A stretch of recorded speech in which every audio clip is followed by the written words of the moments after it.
اس کو بھی شکست ہو گئی۔ پھر لکھا کہ اور مدد بھیجی جائے۔ ابن زیاد نے پوچھوایا ارے ایک شخص کو گرفتار کرنا ہے، 1000 فوجی بھیج چکا ہوں اور تم اور مدد منگوا رہے ہو؟ کہ یہ تو دیکھو کہ تلوار کس کے ہاتھ میں ہے، یہ تو دیکھو گرفتار کس کو کرنا ہے۔ 500 کا دستہ پھر بھیجا گیا لیکن وہ بھی گرفتار نہیں کر پائے۔ آقا جوش شجاعت میں آگے بڑھ رہے ہیں، آگے بڑھتے چلے جا رہے ہیں۔ یہاں پر علماء تحریر کرتے ہیں کہ یہاں کے اوپر ایک مصیبت ایسی تھی جو کربلا والوں سے بڑھی ہوئی تھی۔ جناب مسلم پر ایک مصیبت ایسی تھی جو کربلا والوں سے بڑھی ہوئی تھی۔ وہ لکھتے ہیں کہ جب کربلا میں کوئی مجاہد جنگ کے لیے نکلا تو کبھی سامنے سے حملہ ہوا، کبھی پہلوؤں سے حملہ ہوا، کبھی پشت سے حملہ ہوا، کبھی چاروں طرف سے حملے ہوئے۔ جناب مسلم پر چاروں طرف سے حملے تو ہو رہے تھے مگر ایک سمت بڑھی ہوئی تھی۔ ارے کوفے کی عورتیں اپنی چھتوں پر سے آقا کے اوپر آگ برسا رہی،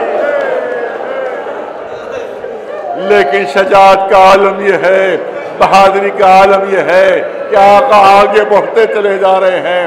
آخر میں طے ہوا کہ دھوکے سے پکڑا جائے، دھوکہ دیا جائے، لہذا ایک گڑھا کھودا جاتا ہے، اس کو خشو خاشاک سے ڈھانک دیا جاتا ہے۔ جوش شجاعت میں آگے بڑھ رہے ہیں کہ گڑھے کے اندر قدم پڑتے ہیں، گڑھے کے اندر گر جاتے ہیں، اوپر سے نیزوں تلواروں سے آقا کو شدید زخمی کر دیا جاتا ہے۔ جناب مسلم گرفتار ہو جاتے ہیں، دربار ابن زیاد میں پہنچتے ہیں۔ بس 2-3 جملے۔ دربار ابن زیاد میں پہنچے، پیاس کی شدت ہے، پیاس کی شدت ہے۔ آپ نے فرمایا کوئی ہے جو مجھے پانی پلا دے، کوئی ہے جو میری پیاس بجھا دے؟ دربار سے آواز آئی اے مسلم تمہیں پانی نہیں ملے گا، تم پیاسے قتل کر دیے جاؤ گے۔ لیکن ایک شخص کو رحم آ جاتا ہے، اپنے غلام کو حکم دیتا ہے کہ مسلم کو پانی پلا دو۔ ایک جام آب لے کر آگے بڑھتا ہے، جناب مسلم کو پیش کرتا ہے۔ جیسے ہی روایت کہتی ہے کہ جیسے جناب مسلم نے پانی پینا چاہا سر سے خون کی دھار بہ رہی تھی، وہ پانی میں شامل ہو گئی، پانی پھینک دیا۔ دوبارہ غلام نے پھر پانی بھر کر دیا۔ روایت کہتی ہے جیسے ہی پینا چاہا دندان مبارک زخمی ہو چکے تھے، اب جو پینا چاہا دندان مبارک ٹوٹ کر اس پانی میں گر گئے۔ پانی پھینکا اور زبان پر بے ساختہ آیا انا للہ و انا الیہ راجعون، شاید میری قسمت میں پانی پینا نہیں ہے۔ یہاں پر والد مرحوم فرماتے تھے اے مسلم بڑا اچھا ہوا کہ تم آخر وقت پانی نہیں پی سکے، اگر تمہیں پانی مل گیا ہوتا آخر وقت تو شاید حشر میں سکینہ تمہارا دامن تھام لیتی۔ اے چچا آپ کو آخری وقت پانی مل گیا مگر میرا اللہ تعالی ہے، بجائے پانی کے 3 بھال کا تیر ملا اور میرا بابا حسین آخر وقت تک پانی مانگتا رہا مگر پیاسا ذبح کر دیا گیا۔ بس آخری جملے، امام انتظار کر رہے ہیں کوفے سے کوئی خبر آئے، کوفے سے کوئی خبر آئے۔ دیکھا 2 سوار کوفے کی طرف سے آ رہے ہیں۔ امام نے فرمایا لگتا ہے کوفے سے آ رہے ہیں، ان کو میرے پاس لے آؤ۔ وہ دونوں سوار امام کی خدمت میں آتے ہیں۔ امام نے پوچھا کہ کہاں سے آ رہے ہو؟ کہا کوفے سے آ رہا ہوں۔ کیا کوئی میرے بھائی مسلم کی خبر ہے؟ کہاں خبر تو ہے مگر ذرا تنہائی میں چلے چلیے، ذرا اکیلے میں چلے چلیے۔ کہا کہ نہیں اکیلے میں جانے کی ضرورت نہیں ہے، جو کچھ بھی کہنا ہو یہی کہہ دو۔ بس یہ کہتا تھا کہ انہوں نے اپنا امامہ اتارا اور امامہ اتار کر کہا کہ بھائی اتنا سن لیجئے کہ جب ہم چلے ہیں تو مسلم کی لاش کے پیروں میں رسی بندھی اور کوفے کی گلیوں میں پھرایا جا رہا تھا۔ حسین سر جھکائے خیمے میں داخل ہوئے، جناب زینب سے فرمایا اے کہ مسلم کی بیٹی رقیہ کہاں ہیں؟ رقیہ آتی ہیں۔